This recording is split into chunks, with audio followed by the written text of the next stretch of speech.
போகிறோம் அப்படின்னா டக்கு வளர்க்க போகிறோம். எனக்கு வந்து ரொம்ப நாளாக கோழி வளர்க்கணும் அப்படின்னு தான் ஆசை.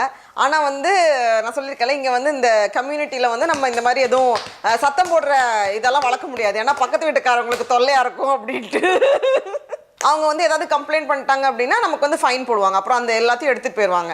அதனால வந்து டக்கு வளர்த்தோம் அப்படின்னா பக்கத்தில் ஒரு பாண்ட் இருக்குல்ல, அதில் நிறைய டக்ஸ் ஏற்கனவே இருக்குது. நம்ம வந்து அதை வளர்த்துட்டு நம்ம கொண்டு போய் விட்டுறலாம் யாராவது சொன்னாங்கன்னா அப்படின்னு சொல்லிட்டு டக்கு வளர்க்கலாம் அப்படின்னு சொல்லிட்டு ஒன்று எடுத்து வச்சுருக்கேன்.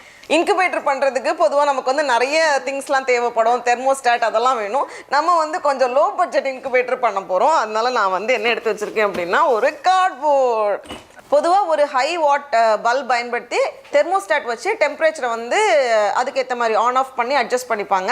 நான் வந்து ஒரே பல்பாக எடுக்காமல் கொஞ்சம் சின்ன சின்ன பல்பாக தனியாக எடுத்து வச்சுருக்கேன்.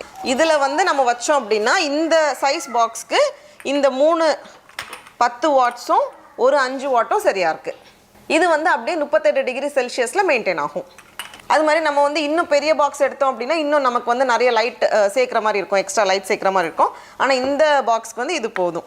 இந்த மாதிரி குண்டு பல்பு தான் நம்ம யூஸ் பண்ணணும். இந்த ஃபிலமெண்ட்லேருந்து தான் நமக்கு வந்து ஹீட் வரும். அதனால இந்த பல்பு தான் நமக்கு வந்து வேணும். நான் வந்து இந்த மாதிரி இந்த ஹோல்டர் வாங்கினேன். இதில் வந்து நம்ம வச்சுட்டு டேரெக்டாக இதில் குத்திடலாம். 10 20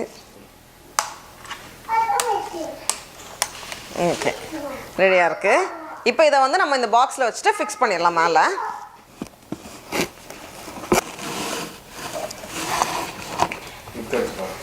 இங்கே வச்சு பார்ப்போமா?